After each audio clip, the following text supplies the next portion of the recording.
Est-ce que vous savez qu'il y a une différence entre communiquer et faire le marketing? Certaines personnes aujourd'hui communiquent pour leur business et pensent qu'ils sont en train de faire le marketing pour le business alors qu'il existe une différence. Dans cette vidéo, je vais vous donner la différence entre les deux notions. Si tu ne me connais pas, sache que je suis Ngoron Virginie. Je suis formatrice en e-commerce. Je t'aide à entreprendre, à développer ton business sur les réseaux sociaux. Alors, quelle est la différence entre communiquer et marketing? C'est très simple. La communication, c'est juste faire connaître son produit, sa marque ou son service. On communique pour se faire connaître, on communique pour faire connaître sa marque, on communique pour faire connaître son produit, on communique pour faire connaître son business. Le marketing, c'est lorsque la communication devient vendeur. Vous comprenez, il y a des tests qui sont vendeurs.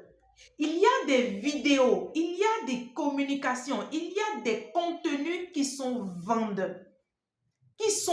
C'est-à-dire, lorsque vous écrivez, vous emmenez une personne automatiquement à acheter. C'est différent de celui qui est en train d'écrire pour emmener une personne à connaître la marque. Plusieurs personnes perdent beaucoup le temps sur la communication en oubliant le marketing. Les deux sont essentiels pour votre business.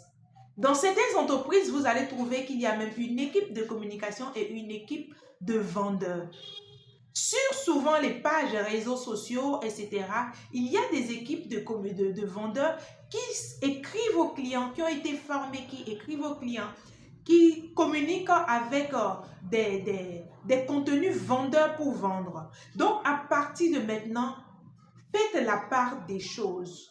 Lorsque vous devriez vendre, lorsque vous faites le contenu, arrangez-vous pour que ce contenu soit vendeur. Ce n'est pas pour ne rien qu'il existe le copywriting.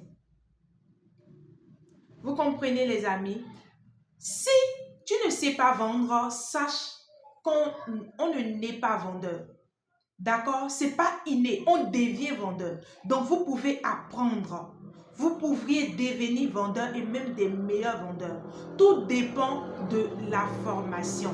Je le dis toujours, ce qui se trouve dans votre tête peut augmenter votre poche, peut augmenter votre porte-monnaie. Donc, si tu n'as pas une connaissance, une expertise dans un domaine donné, tu peux apprendre et devenir excellent, meilleur dans ce domaine. Si tu as les moyens pour prendre des vendeurs, pour gérer ton business, c'est bon, c'est meilleur. Mais toi également, apprends à vendre. C'est important quand vous-même, en tant que porteur du projet, vous maîtrisez la vente. C'est essentiel. C'est très essentiel. Ainsi, lorsque vos employés seront en train de faire autre chose que de faire un bon travail, vous pourrez les orienter, leur pister et dire non, tu fais mal le travail, voici comment faire le travail. Donc, si depuis tout ce temps, tu passais ton temps seulement à communiquer pour faire connaître ton produit, désormais, cherche aussi à communiquer pour vendre ce produit. Si tu as aimé cette vidéo, like et puis partage. N'oublie pas de t'abonner parce que sur cette page, je vais toujours te partager des astuces, des pépites qui vont t'aider à booster ton business en ligne. C'était Ngoron Virginie, ta formatrice en e-commerce. Si tu as besoin d'un accompagnement, tu as besoin d'une formation, tu as besoin d'un coaching, n'hésite pas à nous contacter pour te faire former. Bisous et puis on se dit à une prochaine vidéo. Bye!